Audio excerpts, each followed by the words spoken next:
Hello everyone, welcome to Wizarding 101. My name is Samantha Morales. A couple of facts about me. I got my letter from Hogwarts when I was 9. My Patronus charm is a rabbit, and I belong to the Gryffindor house. Now, a lot of you have probably heard some of those words before.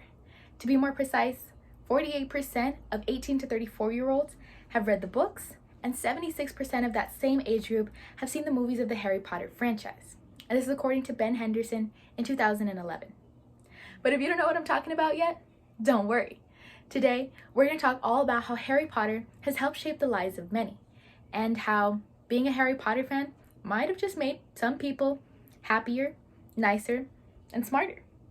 So today, we'll talk about 3 main points. We'll first start off with the history, then we'll move to the statistics, and finally, we'll talk about the science behind the magic.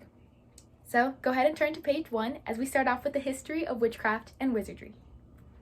So with the history, we have to first start off with the reading trends. And with the reading trends, since J.K. Rowling released the very first book, have exponentially increased to today. The first book was released in 1998 and has since then been in the top 10 most checked out books in the nation. And this is according to the Washington Post in 2020. But reading wasn't always fun though.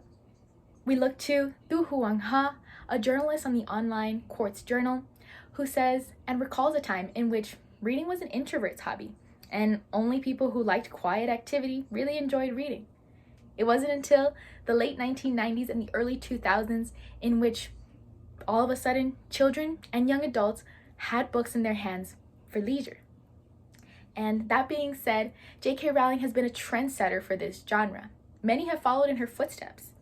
And we look to the Twilight series by Stephanie Meyer in 2005, the Hunger Games trilogy in 2008 by Suzanne Collins, and finally the Divergent series in 2011 by Veronica Roth. And all of these are all fandoms, and they have some pretty die-hard fans. And that being said, whether you're a Twihard, an Initiate, a Tribute, or a Potterhead, J.K. Rowling was the first one to start this trend. But now as we move on to our next point of analysis, I have to remind you all of a time when I got to go to Harry Potter World. I got to try butterbeer for the first time, I got to pick out my wand from Ollivander's shop, and I got to ride the Hogwarts Express. It was such an amazing spectacle to see all of my childhood fantasies and stories come to life. That being said, I take you all to the statistics. And with the statistics, millennials and Generation Z have been the most impacted by the Harry Potter series. The reason being is that they got the opportunity to grow up alongside of our protagonists. We got to see them go through hardships and triumphs. We got to watch them go through their first real dangers with He Who Shall Not Be Named. And we got to watch them grow up in the same lenses that we did.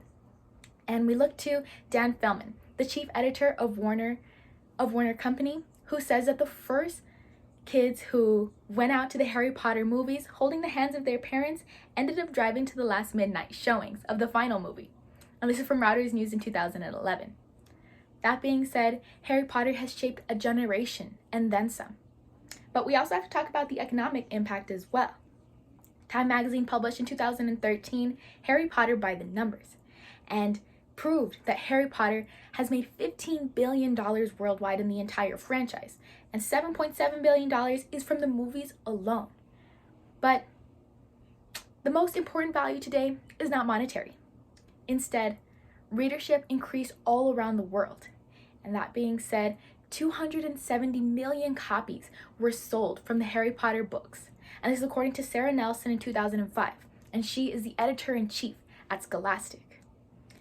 But the Harry Potter books have also served as an educational working tool as well. We look to Stephanie Wickens in 2019 when she talks about how reading the Harry Potter books helped her overcome her dyslexia. That being said, she says that it was amazing that J.K. Rowling was able to incorporate such complex themes, but in a language that she could understand. And she said that it was challenging at first, but she pushed herself to get through book after book after book to find out what happened to Harry, Hermione, and Ron, and other characters as well. But for this last point, I ask you all to think of your Patronus. Come on now. You know the words. Expecto Patronum. Mine is a rabbit. Why? I'm quick-witted, approachable, and lighthearted. But think of yours. Are you kind, brave, wise? Think of yours as we talk about this next topic. And lastly, we have to talk about whether or not Harry Potter does make you nicer, smarter, or happier. Some colleges and universities like to think so. Durham University in Northern England introduced the very first Harry Potter-based course.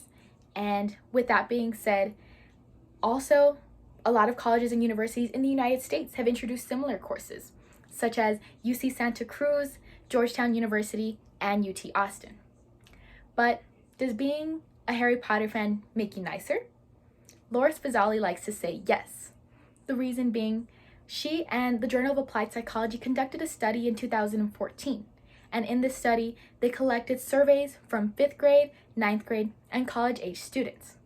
And it was shown that those who were able to relate to the main characters and understood the underlying messages were more likely to accept different kinds of people, especially minority groups. There are magical minorities in the world of Harry Potter as well.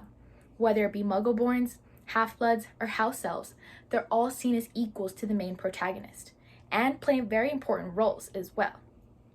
But does reading the Harry Potter books make you smarter though?